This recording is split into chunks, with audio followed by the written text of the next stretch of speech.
Well, the question of what is money is a super important question because us as Bitcoiners, we believe Bitcoin is money, which I Right. don't think you do. No, not yet. I Not mean, yet. it's possible, but we're not. I don't think we're quite there yet. No, we're not quite there yet. But there is a lot of discussion about what is money. A lot of people within our sector go back and talk about rice stones and glass pearls and salt and moving eventually onto gold and then paper money and then ultimately leading us to Bitcoin. But you've studied it yourself. Do you have a good answer for what is money? No, actually, I don't. Okay. And I think that's the general problem. Even the Federal Reserve or central banks, economists, they can't define money either, because I think we took a step in the another direction that most people aren't really aware of. Even in the progression that you just sat down and went through, went through tokens, and then paper money, then gold, and then or the gold and paper money. Well, that isn't quite what happened. I think the general mistake about what happened in the Great Depression, starting there, Executive Order 6102, everybody knows, especially in Bitcoin community, the FDR confiscated gold, and supposedly from there we went from a sort of quasi-private money standard to a government money standard, and that's where the paper money fiat currency narrative comes in. But that's not exactly what happened. In the Great Depression, before the Great Depression, we actually had a ledger money standard that was developed in the banking system. So you had commodity money of gold coins that people could own and use as property, but you also had fractional reserve lending, which created this depository ledger type money. And even in the early 20th century, the ledger money had become the primary source of monetary exchange. Hand-to-hand currency had already started dying out in the early 20th century. So we had this quasi-hybrid where we had commodity money and more bank money, this ledger money stuff. And when FDR came along with 6102, he confiscated the private coins, the private money, but left mostly this other bank-centered ledger money system. And it wasn't exactly replaced by Federal Reserve notes because, as I said, hand-to-hand currency in most commercial, especially financial transactions, had pretty much dried up. So during the Great Depression and afterwards, it wasn't a government standard money anymore. It was a bank standard money. And as we developed in the post-war era under Bretton Woods, closer integration across economies, this bank standard money went nuclear.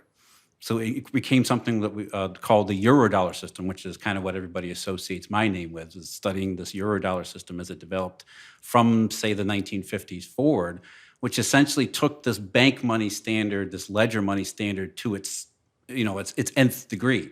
Because in the Eurodollar system, there isn't even physical currency or gold or anything. It's strictly virtual. It's strictly ledger.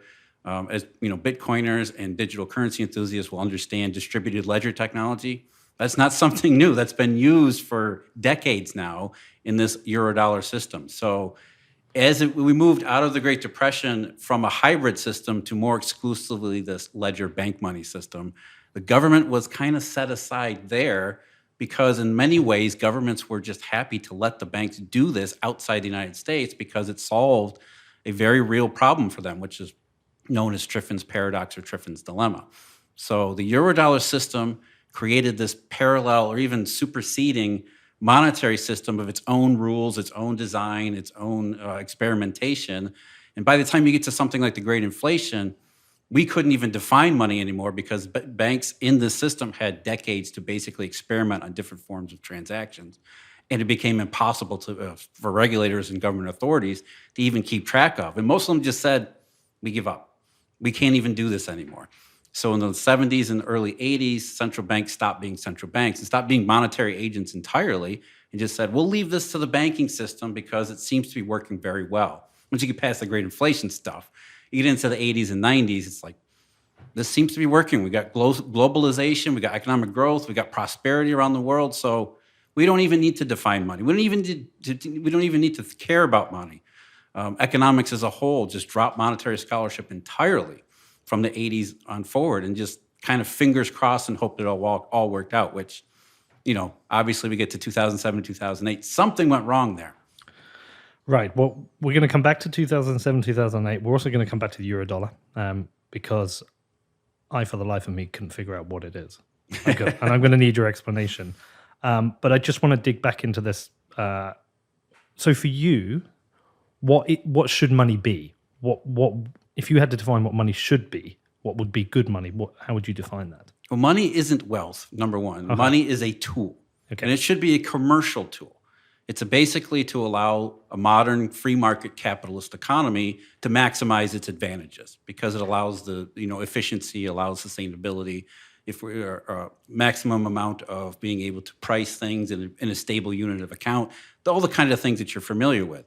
So money is a commercial tool to allow economic processes to do what they do best, allow the capitalist system, free markets to do what they do best, be most efficient, therefore sustainable.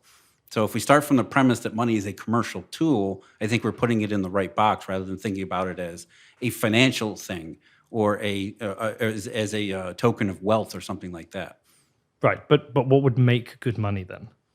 A stable system, something that's predictable, transparent, where we all know the rules, we all know what's happening. There aren't information asymmetries. There isn't so much of it that's hidden. It's all right there, invisible. That's what made commodity money the best previous form of money because everybody understood it was property. It was it was transparent. I give you a coin, we have a transaction. We don't need to define what's going on. So it's something that's predictable, stable, and transparent, and easy to understand. Which you've I said I would try and avoid doing this because it's not entirely your world, but you've kind of described, I think, two forms of money, really. You've described gold and Bitcoin. Yeah, I know, kind of walked right into Yeah, that. you did. Because there's this thing, it's like, why people talk about, why is Bitcoin so good? Well, it's transparent because the ledger's public. It's, what were the things you just listed? Predictability, stability. Yeah, and similar properties that gold has. And I guess when you move into the era of paper money, which can be controlled by other forces, which themselves aren't transparent, then this is where you get into issues. So that's quite interesting that you've done that. I wonder, is there a way to advance beyond gold but not get to Bitcoin and still have good money? Sure, and I think the downside of Bitcoin isn't so much that. The transparency in the rules of the game being well known, the lack of information asymmetry are huge step forwards, huge steps in the right direction. Where I think it goes wrong is that it shares the same liabilities that some other systems have, including the gold system, which led us to Triffin's paradox, which gave us the Eurodollar system to begin with, which is inelasticity. Right. Which is, I know it's an emotional topic and it's been debated to death for generations. Do we need elastic currency? Do we not need elastic currency? Are there benefits to elasticity? Are there drawbacks to inelasticity? And the answer is it's difficult to say, but history has shown that inelastic currencies always produce some of the worst results. Volatility that leads to hoarding, deflation, depression. And so the idea of elasticity, not just in an academic sense, in a very real sense, is the idea of a currency system or a monetary system that will allow us to be transparent, predictable, and stable, but also not have that devastating downside where we lead to these periodic intermittent deflationary episodes that produces depressions, which is something we're living in right now. We're living with the consequences of an inelastic Eurodollar system that fell apart 15 years ago, almost exactly 15 years ago, and it has never been fixed. So we have an inelastic system, and we're living with the consequences. As you mentioned, it's not a coincidence. We started talking about social disorder, political chaos, war, all these other things. Those are the natural results of prolonged stagnation as a product of deflationary money. Right. Okay. So if the properties of good money are predictability, transparency, etc., but one of the drawbacks to, say, gold and Bitcoin is inelasticity, which leads to volatility and hoarding, etc., which there is evidence that does happen, of course. I mean, we literally say it in Bitcoin. We say we hodl. Yeah. What would then be a perfect money? What's the in between? Something I think that's really there is a happy medium here where you can't, the Eurodollar system took it to the extreme in the other direction where it was overdone, which is exactly the outcomes that Bitcoiners and hard money proponents have warned against. You don't want to go too far in the other extreme where you're just making money, creating money out of thin air for nothing and leading to all sorts of, malinvestment, as the Austrian economists say. because that's exactly what happened in the 1990s and middle 2000s, is that the currency system, the monetary system, went way too far in the other direction. And so that's sort of an argument not for strict currency or fixed-based currency, but somewhere in the middle. Can we have a predictable, stable, transparent currency that is in some ways like Bitcoin, but still elastic enough that it doesn't lead to one extreme or the other? So we're trying to find a happy medium here. And, it's easy to talk about in ideal circumstances, and it's very difficult in terms of practice. But I think, at least from a theoretical perspective, that's where we need to be moving toward, is a happy medium between, one extreme and the other, because both extremes are bad. Well, no, I'm following you. And Danny, I'm going to say something that will be not particularly popular with Bitcoiners, because 21 million fixed cap, that is an immovable force. That is one of the fundamental pillars of Bitcoin, because Bitcoin, whilst is considered money by some, it's also considered a store of wealth. If there was a form of Bitcoin which was elastic, therefore there was no incentive to hoard, the incentive would be to use it as that tool, right, and hopefully have stable pricing, which I'm going to come back to because I've got a question on that. So if you had a currency like Bitcoin, which was elastic, which allowed people to use it as a tool and not hoard it, then where would you store wealth? You clearly need the tool of money, which allows for the division of labor and the economy to function, but people also want to store the wealth, the earnings, the capital they've made, and save for a future. Do you need two separate tools? I think so, and I think that's the most elegant solution, to split money from its three functions. I think you can combine the medium of exchange with unit account; those two go together really well. And then store of value is really something of a different animal. And I think for a long time, gold filled that role because there really wasn't anything else. But over the last 2 centuries, we've had financial markets develop, liquid financial markets, that have taken on the role of store of value. Now, whether or not whether they're ideal or not is a completely separate argument, but that's exactly what's happened. In fact, the Eurodollar system, the Eurodollar itself, is strictly medium of exchange and unit of account, and almost no store of value. The store of value has been offshored literally to financial markets like bonds and stocks and all sorts of financial products, derivatives, and things like that.